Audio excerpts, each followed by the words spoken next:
ఒకసారి ముందుగా మనం తిమోతిలకు రాసిన మొదటి పత్రిక 3వ అధ్యాయం, తర్వాత దీంట్లోనికి వస్తాము, అప్పుడు మీకు అర్థమవుతుంది. ఎవడైనను తన ఇంటి వారిని ఏలనేరక పోయిన యెడల అతడు దేవుని సంఘమును ఎలాగూ పాలించును? అతడు గర్వాంధుడై అపవాదికి కలిగిన శిక్షావిధికి లోబడకుండానట్లు క్రొత్తగా చేరిన వాడు ఉండకూడదు. మరియు అతడు నిందపాలై అపవాది ఊరిలో పడిపోకుండానట్లు సంగమునకు వెలుపటి వారి చేత మంచి సాక్ష్యం పొందిన వాడై ఉండవలెను. దేవునికి మహిమ కలుగును గాక. దేవునికి మహిమ కలుగును గాక. ప్రియులారా, గమనించండి, నేను వాక్యములోనికి వెళ్ళక ముందే ఒక ప్రశ్న వేసిన, గుర్తుందా? ఏమనేసినాయో ప్రశ్న? ఇల్లు కట్టడ విషయంలో పని గురించి బాగా తెలిసిన వాళ్ళకి ఇస్తామా, తెలియని వాళ్ళకి ఇస్తామా? మొదటిది బాగా తెలిసిన వాళ్ళకి. పోనీ తెలిసిన వాడు కూడా ఇది ఖచ్చితంగా చేస్తాడు అన్న నమ్మకస్తునికి ఇస్తామా, లేకపోతే తీసుకొని ఆ ఇల్లు కొంత పని చేసి మధ్యలో చెంపైవానికి ఇస్తామా? పూర్తిగా ఇల్లు కంప్లీట్ చేయగలుగుతాడు అని నమ్మకం ఉంటేనే ఇస్తాం. ప్రియులారా, గమనించండి, దేవుని వాక్యము చేత మనతో మాట్లాడుతూ ఉన్నాడు. దేవుని వాక్యం చేత మనతో మాట్లాడుతూ ఉన్నాడు. అక్కడ యెహోషువకు తన దూతను తోడుగా ఇచ్చాడు. యెహోషువలో ఉన్నటువంటి మలిన వస్త్రాలను, అంటే తనలో ఉన్నటువంటి పాపమును తీసివేశాడు. మలిన వస్త్రాలు దేనికి సాదృశ్యం అంటే పాపానికి సాదృశ్యం. పాపమును తీసివేసుకోవాలి. నూతన వస్త్రాలు దేనికి సాదృశ్యం అంటే నూతన జన్మకు, ఆత్మీయ జీవితమునకు సాదృశ్యంగా ఉంది. ఈ ఆత్మీయ జీవితంలో ఎదుగుతూ ఉన్న వ్యక్తికి, ఈ ఆత్మీయ జీవితంలో ముందుకు వెళుతూ ఉన్న వ్యక్తికి, ఈ యొక్క మలిన జీవితమును, పాప జీవితమును విడిచిపెట్టబడినటువంటి వ్యక్తికి సంఘం యొక్క బాధ్యతలను అప్పగించాలి. ఈ బాధ్యత, ఇవన్నీ ఏమీ లేకుండా నువ్వు సంఘం యొక్క బాధ్యత కనుక తనకు అప్పగిస్తే, ప్రియులరా, సంఘము, గమనించండి, ఇల్లు కట్టువానికి రాకుండా వానికి ఇల్లు ఇస్తే ఏమైపోద్ది? పడిపోద్ది, పాడై పోతుంది, అంతే. దానికి ఇంకా వేరే ఏం లేదు.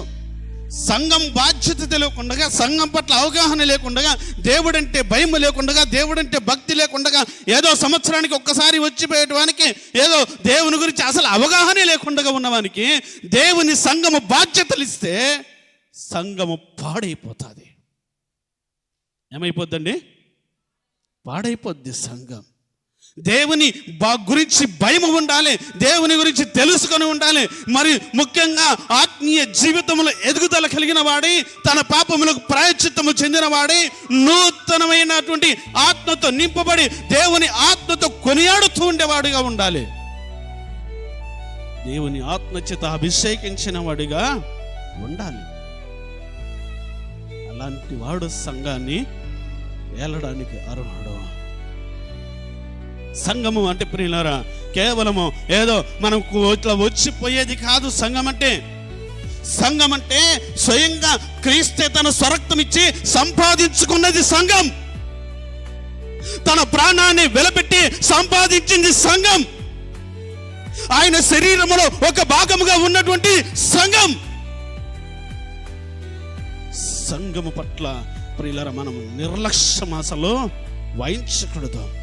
కొత్తగా ఉన్నవానికి నువ్వు సంఘం బాధ్యతలు అప్పగించావనుకో, కోతికి కొబ్బరి చిప్పిస్తే ఏం చేస్తుందండి? గమనించండి, దేవుని వాక్యం చేత మనకు తెలియపరచడం మనం చూస్తున్నాం. ఇప్పుడు చదవండి, ఇది 3వ అధ్యాయము, తిమోతి పత్రిక 3వ అధ్యాయము 6-7 వచనాలు ఒకసారి చదవండి. అతడు గర్వాంధుడై అపవాదికి కలిగిన శిక్షావిధికి లోబడకుండానట్లు క్రొత్తగా చేరిన వాడై ఉండకూడదు. చాలండి. సంఘము బాధ్యతలు ఎవరికైతే అప్పగిస్తూ ఉంటామో, సంఘ పెద్దగా ఎవరినైతే నిర్మిస్తూ ఉంటామో, సంఘములో పెద్ద వ్యక్తిగా ఇదిగో ఎవరికైతే నువ్వు ఒక సంఘం యొక్క తాళపు చెవులు ఇస్తూ ఉంటావో, అతడు కొత్తగా చేరిన వాడు ఉండకూడదు. ఏమండి, నేను చెప్తున్నమాట దేవుని వాక్యం చెప్తుందా? చెప్పాలా? మీరు నోరు తెరవకుంటే మంచిది కాదు. ఎవరు చెప్తున్నారు? దేవుని వాక్యం చేత మనకు తెలియపరచడం మనం చూస్తున్నాం. కొత్తగా జన్మించాలి ప్రియులరా. ఆత్మీయతలో జనించిన వాడిగా ఉండాలి, ఆత్మీయలో ముందుకు వెళ్ళేవాడిగా ఉండాలి. కానీ అసలు దాని గురించి సంబంధమే లేకుండా ఉంటే సంఘము గురించి అతను ఏమాత్రం కూడా అవగాహన లేనివాడిగా ఉంటాడు. సంఘము శిథిల స్థితిలోనికి వెళ్ళిపోయే అవకాశము ఉంటుంది. ఈరోజు చాలా సంఘాలు ఎందుకు శిథిలావస్థలో ఉంటున్నాయి?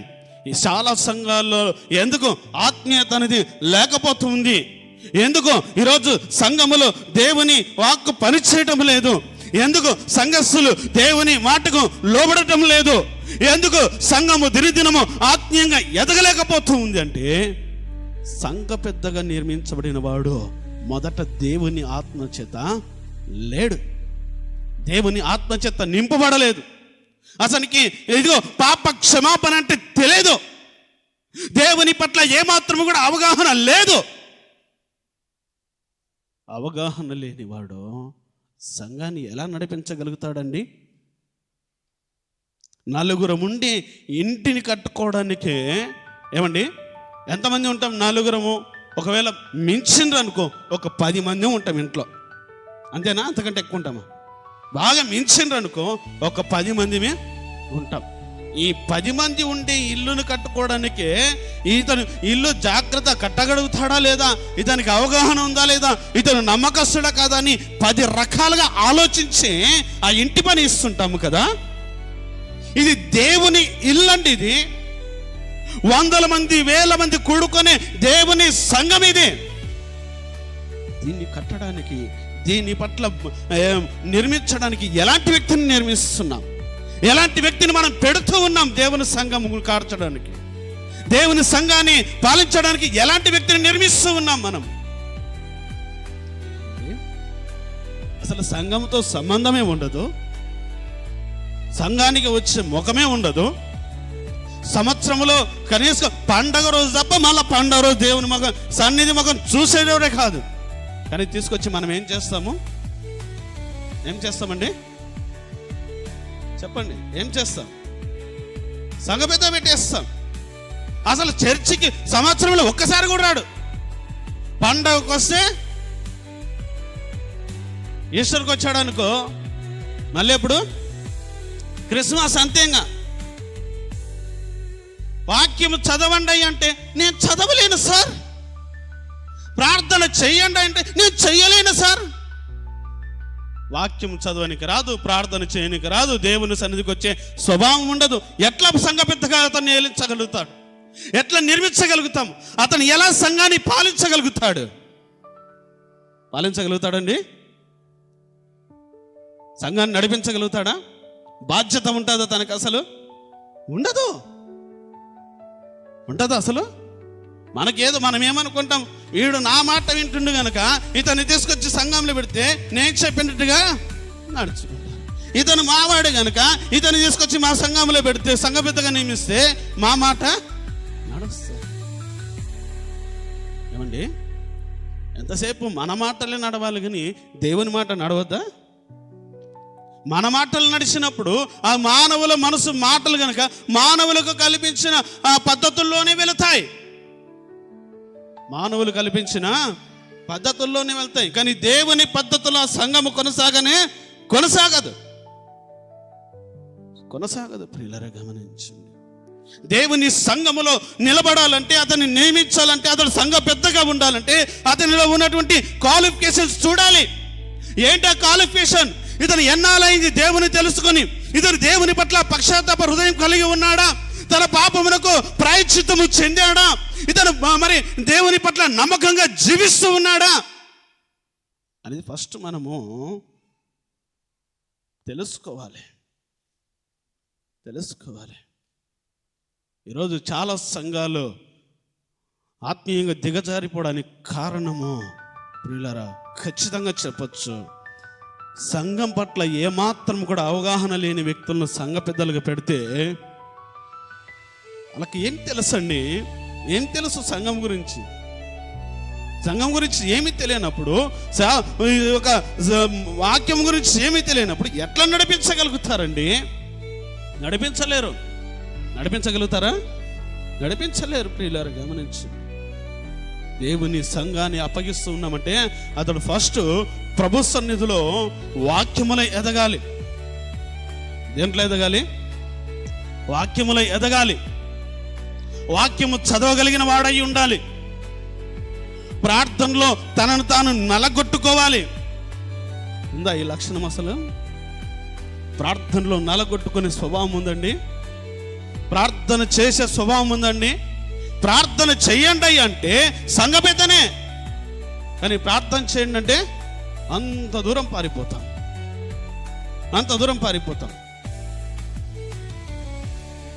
వాక్యము చెప్పండి అంటే అసలు ఆ చర్చికి రావడం మానేస్తాం. ఏం చేయగలిగిన వాడై ఉండాలంటయ్యా? ఉందా ఆ మాట? బోధింపదగిన వాడై ఉండాలి అనేది ఉందా?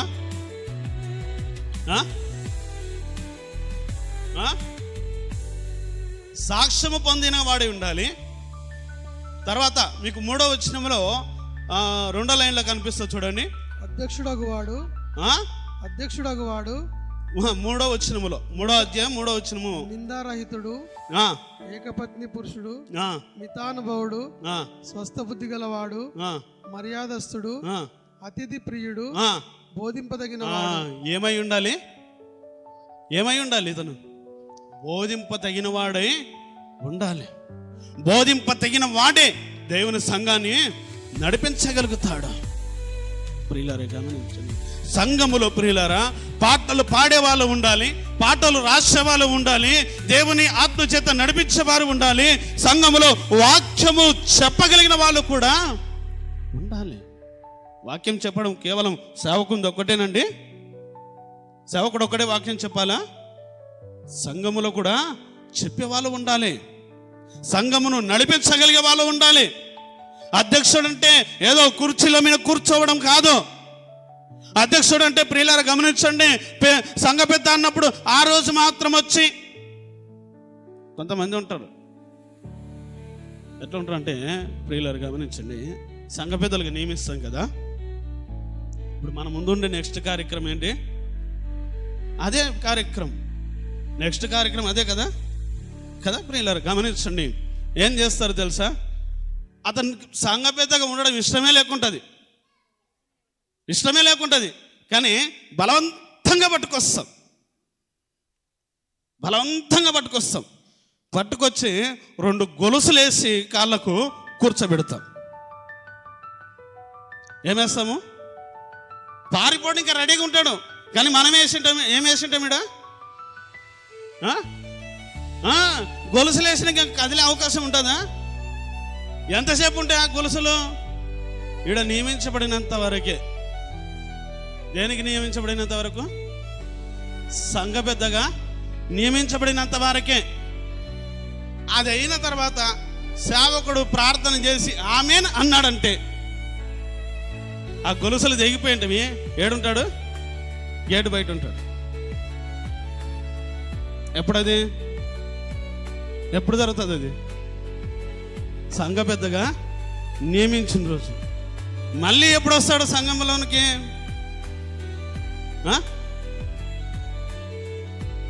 ఈ సంఘ పెద్ద మళ్ళీ ఎప్పుడు వస్తాడు సంఘంలోనికి? మళ్ళా సంఘ పెద్దగా ఇంకా నీ పని అయిపోయింది, ఇంకా నువ్వు చాలా కొత్త వాళ్ళని అనుకుంటామంటావు చూడు. ఎప్పుడు వస్తాడండి? ఇంకా అయిపోయింది, నువ్వు దిగిపోతున్నావు, నీ ప్లేస్లో కొత్త వాళ్ళని అనుకుంటాను చూడు, మళ్ళీ అప్పుడు వస్తాడు. ఎందుకు వస్తాడు అప్పుడు? నా మీద ఉన్న భారం పోతుంది. ఇంకా ఏదో నెలలో 1 వారం కూడా మానకుండా దేవుని సన్నిధికి వచ్చి పరిచర్య చేసినట్టుగా, ప్రార్థన చేసినట్టుగా, వాక్యం బోధించినట్టుగా, దేవుని కొరకు తనను తాను త్యాగం చేసుకున్నట్టుగా ఆ ఒక్కరోజు వచ్చి ఆ 10 నిమిషాలు మళ్ళా కళ్ళు మూస్తాడు, మళ్ళీ ప్రార్థన అయిపోగానే మళ్ళీ ఏడుంటాడు గేటు బయటే మళ్ళా. పిల్లలు గమనించండి, సంఘ పెద్దగా ఉండేవాడు దేవుని ఎరగాలి, దేవుని ఎంతో భయం కలిగి ఉండాలి. దేవుని ఎరగాలి, దేవుని యందు భయము కలిగి ఉండాలి. ఈ 2 కలిగిన వ్యక్తి తనను తాను శుద్ధీకరించుకోగలుగుతాడు.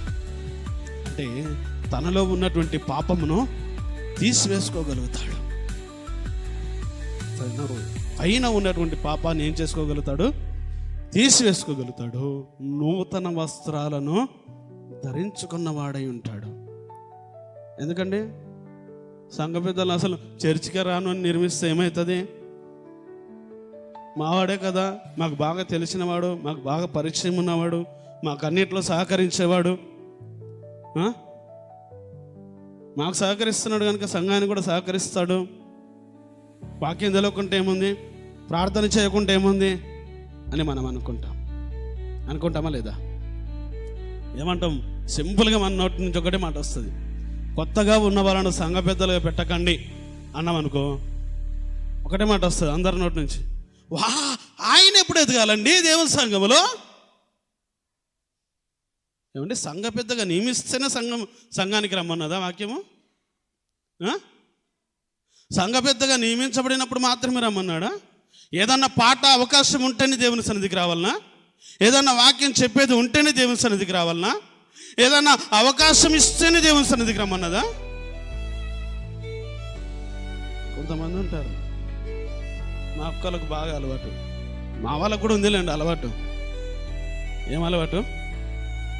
అలగడం బాగా అలవాటు. కొందరికి ప్రార్థన ఇవ్వలేదంటే కొందరు అలిగే వాళ్ళు ఉంటారు. ప్రార్థన ఇవ్వలేదంటే అలిగే వాళ్ళు ఉంటారు. పాట ఇవ్వలేదంటే అసలు చర్చికి రాము మనం. ఎందుకు? పాట ఇవ్వలేదు నాకు ఎందుకోవాలి, ప్రార్థన ఇవ్వలేదు నాకు ఎందుకోవాలి.